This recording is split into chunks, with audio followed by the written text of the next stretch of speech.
data we have, it still seems to be rare that an asymptomatic person actually transmits onward to a secondary individual.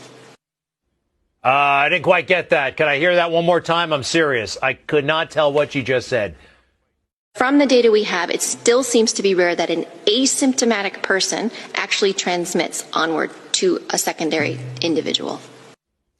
Still didn't quite get that, but Dr. Samadi went to medical school. He's been listening to doctors all of his life.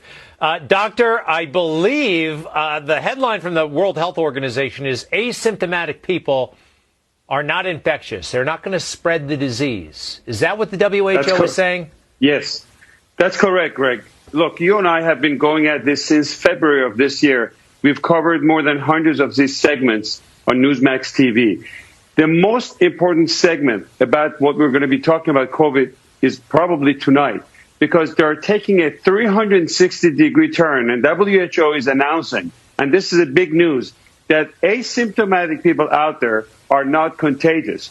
Remember, because we didn't know who would be passing this virus or not, we made everybody do something called social distancing. This is a new word that you've heard of it, and it came to our life a few months ago.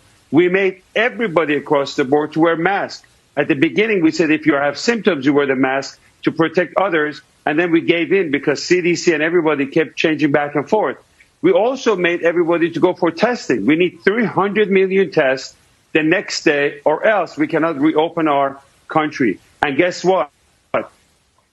This thing is very important. It's a breaking news that if you are not symptomatic and you don't have any symptoms of fever, chills, shortness of breath, or any of those symptoms we've spoken about, the risk of passing it on to other people and being contagious is very rare.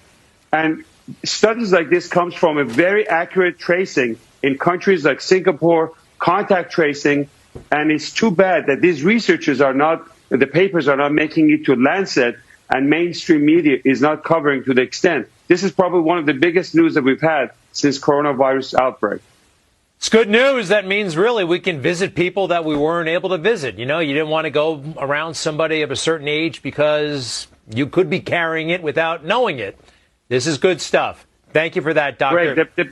The big thing is that the panic and hysteria is out the door. We can reopen our America. 40 million people have lost their job as a result of this scientific data that was wrong. This is very big news for the country, Greg. Dr. Samadi, I like it. And for the world. You know what? It's a pandemic all over the world. Dr. Samadi, hopefully the future Surgeon General of the United States of America. I'm trying to make that happen. I think you'd be great down there. After this guy gets done, he's pretty good too. But you're great. Dr. Samadi, thank you very much.